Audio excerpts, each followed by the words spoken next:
accusing Karen Read of second-degree murder of her boyfriend, John O'Keefe, as well as a operating under the influence related collision causing death and a hit and run causing death.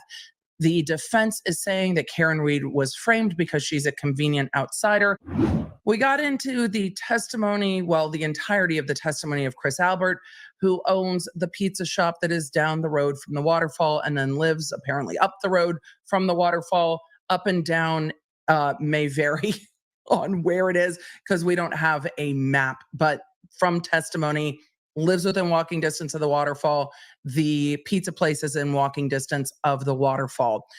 What we heard on direct examination really was that Karen had a glass with like some liquid and a lime in it that she seemed to have brought from CF McCarthy's over to the waterfall and pulled it out of her coat.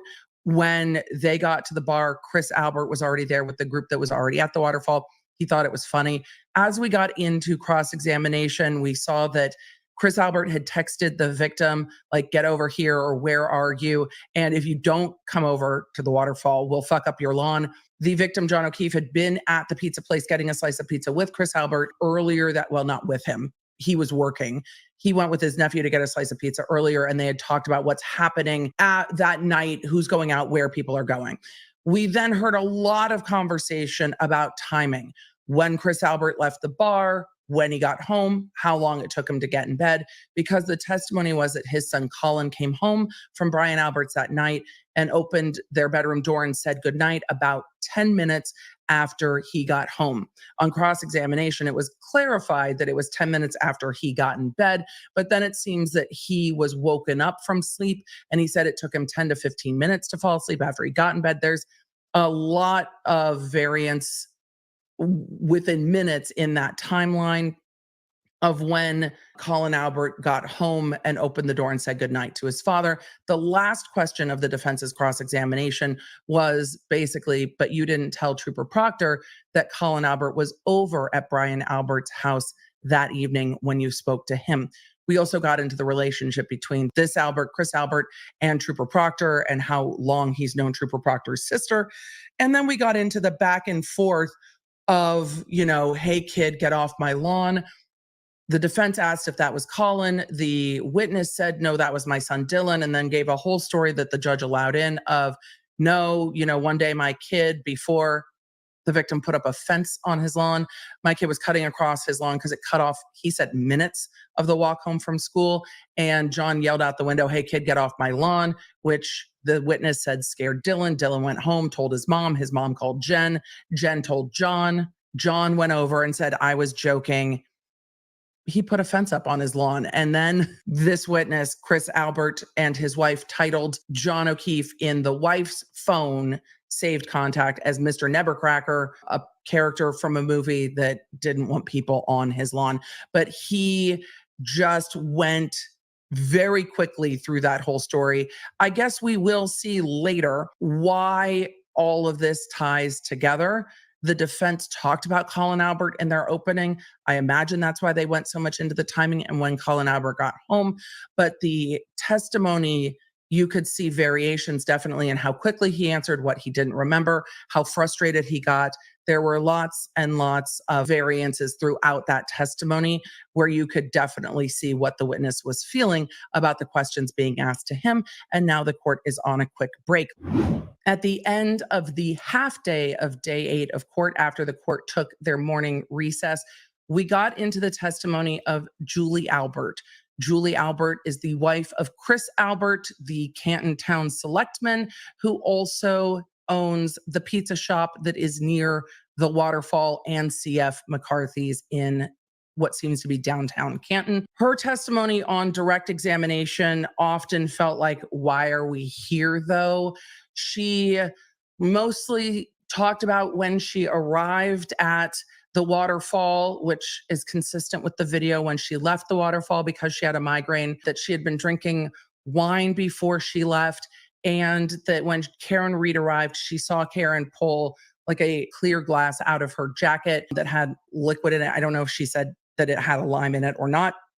It had liquid in it, and that she made a crack about her bringing a drink pour something in the glass from the other bar into this bar. And then shortly thereafter, she left and went home and got in bed. But even though she left and went home and got in bed, she was not asleep when her son came home sometime after midnight. She also said that she and her son had a bit of a conversation when he got home. She did not notice any injury to him or anything out of sorts. That contradicted her husband's testimony that said the son just kind of opened the door and said good night. But that's where we're at with that testimony. And then we got into the next morning. It was her testimony that she regularly takes Dunkin' Donuts to her nephew, Brian Albert Jr., for his birthday. And that when she got up that morning, she had a missed call from around 5:55 a.m. from who she described as one of her closest friends or best friends, Jen McCabe. She did not call Jen McCabe back, she says, and she went over to her brother-in-law's house to leave donuts for her nephew.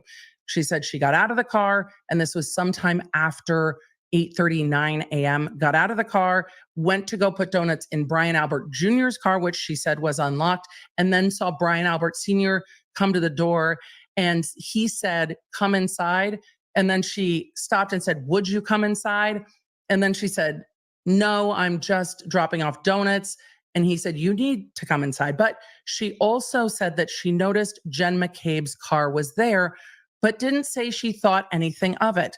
So she gets a missed call at 5:55 a.m. on a Saturday in a blizzard. She goes over to her brother and sister-in-law's house to leave donuts. She sees her best friend's car. Now remember, her bestie Jen McCabe is also sisters with Brian Albert's wife, her sister-in-law. And when she is invited inside or told to come inside, she's like, "Nah, I'm good." You you don't want to know why your best friend is over at her sister's house that early in the morning in a blizzard after missing a phone call at 5:55 a.m. You don't have any questions about that at all?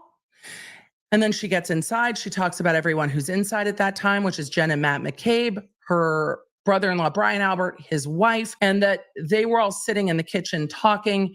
And then it took about 30 seconds for them to say something happened to John. And she was like, "John who?" And they said, "John O'Keefe." And then this witness left the Albert residence at 34 Fairview, went home and woke up her husband and said, "Something happened. We're going back over to the Albert house at 34 Fairview." And then they left and went back to 34 Fairview. Her husband's testimony is that he woke up on his own and sometime later his wife was there, but he was still laying in bed. Then we get into her relationship with Trooper Proctor's sister. So the witness, Julie Albert, is very close friends with Courtney Proctor, the sister of lead investigator Trooper Proctor. The witness's sister, Julie Albert's sister, is also very close friends with Courtney Proctor. They grew up together. This witness used to provide childcare for Courtney Proctor's children 2 days a week. The defense asked, did Courtney Proctor tell her brother, Trooper Proctor, that you could provide childcare from them? And because that is speculation and hearsay, that was immediately objected to and sustained. But the question is out there lingering, and now I have questions about it. Then we learn that from this witness that though she and Courtney Proctor are close, that they don't talk on the phone much. She said, "No, we mostly text." And then the defense brought up the phone records and started asking about the 67 phone calls the two of them had shared in a fairly few months period of time. Then they got to the point that some of those phone calls were happening the day that Karen Read was arrested, the day that Karen Read was arraigned, and there were numerous phone calls on the day of the arraignment, both before and after, one of them for almost 30 minutes. The defense asked this witness, were you using Courtney Proctor as a go-between to talk about this case with Trooper Proctor? And the witness said no. And then we got into the 67 different phone calls, or started to. We have not finished cross-examination yet. But it's clear that the witness, Julie Albert, Chris Albert's wife, is very close with Courtney Proctor, Trooper Proctor's sister, spending time at the family pool, spending time with Trooper Proctor's mother and father at the family pool. Their kids are spending time together. All of it making more clear to me that Trooper Proctor should never have been the one interviewing Chris Albert and Julie Albert and maybe others in the Albert family. It was a very interesting cross-examination. Some things were recalled with a swiftness and quite a bit of clarity, and others were not at all. Cross-examination on that is going to resume on Friday morning. I think there's probably a lot more to go about these phone calls with Courtney Proctor and this witness. I think there's more to go with the relationship between the Proctors and at least Christopher and Julie Albert at this point. And there's lots more to go about the whereabouts of Colin Albert and when he left Brian Albert's home.